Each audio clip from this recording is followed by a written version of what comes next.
పడే వాళ్ళకే పడుతుందండి, లేకపోతే డబ్బులు కూడా పడట్లేదండి. అది రోజల్లా 6 గంటలకు వెళ్ళిపోయి ఉదయం 6 గంటలకు వెళ్ళాలి. ఉదయం 6 గంటలకు వెళ్ళిపోయి తిండి తిప్పలు లేకుంటే ఏట్ లేకుండా అని చల్లదన్నం పట్టుకొని వెళ్ళి 6 గంటలకు పని చేసి సుమారుగా 11:30 ఆ టైంకి వస్తామండి. ఇంటికి వస్తారు. ఇంటికి వస్తాం. పిల్లలు భోజనం ఉంటుంది, ఆ టైంలో లేపే లేదండి. అంత కష్టపడి చేసి పని చేసినా సరే మాకు అమౌంట్ పడదండి. అమౌంట్ పడట్లేదు అకౌంట్ లో, అస్సలు పడట్లేదండి. పడే వాళ్ళకి పడుతుంది, పడని వాళ్ళకి పడట్లేదండి. పడినోళ్ళకి పడుతుంది, పడినోళ్ళకి పడట్లేదు. పడట్లేదండి. ఓకే.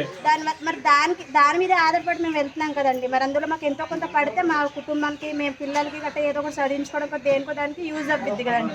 కానీ మాకు డబ్బులు పడదండి. పడే వాళ్ళకి పడుతుంది బాగానే, చేసేవాళ్ళు చేసుకుంటున్నారు బాగానే.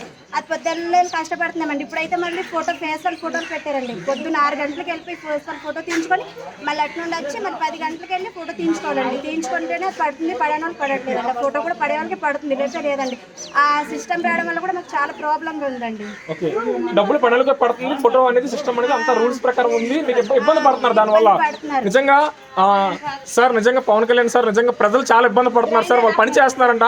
వాళ్ళు ఉదయం 6 గంటలకి సెల్దాన్ పట్టుకెళ్ళి అక్కడ పని చేసి 10-11 వరకు ఉండి ఇంటికి వచ్చి చేసుకున్నారు. కానీ వాళ్ళు కష్టపడిన కష్టానికి ఆ 150-200 రూపాయల కూళ్ళు కూడా డబ్బులు రావట్లేదు, ఎంతో కన్నీరు పెడుతున్నారు సార్. నిజంగా దీని పట్ల ఒక్కసారి ప్రభుత్వం అంతా కూడా ఒకసారి ఉలిక్కిపడి చూడాలి సార్. దీని పట్ల ఏజెన్సీ ప్రాంతాల్లో ఉపాధి హామీ పనులు చెప్పండి అమ్మా.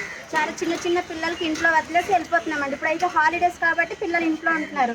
అదే హాలిడేస్ లేనప్పుడు అంటే స్కూల్స్కి వెళ్ళిపోవాలి, వాళ్ళకి భోజనం పెట్టాలి, అన్నీ చేయాలి కదండి. అదన్నీ మేము వదిలేసి పిల్లలు చూసుకుంటున్నాం, ఆ పనికి వెళ్తున్నాం. దానివల్ల మాకు ఏం యూజ్ కనిపించట్లేదండి మాకైతే. అంటే కష్టపడుతున్నారు కానీ దానివల్ల మాకు ప్రయోజనం లేదు. ఇంట్లో చిన్న చిన్న పిల్లలను వదిలేసి మేము వెళ్తున్నాం, పనులు చేసుకుని వస్తున్నాం.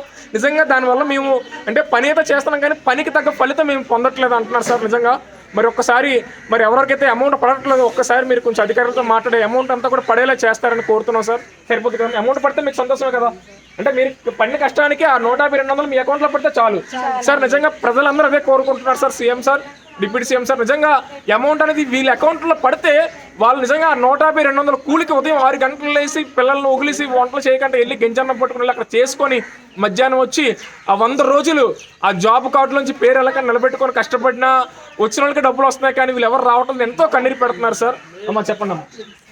రేట్లు కూడా పెరిగాయి సార్. రేట్లు పెరిగిపోయి ఒక 500 తీసుకెళ్తే సంచి నిండా కూరగాయలకు రావట్లేదు సార్.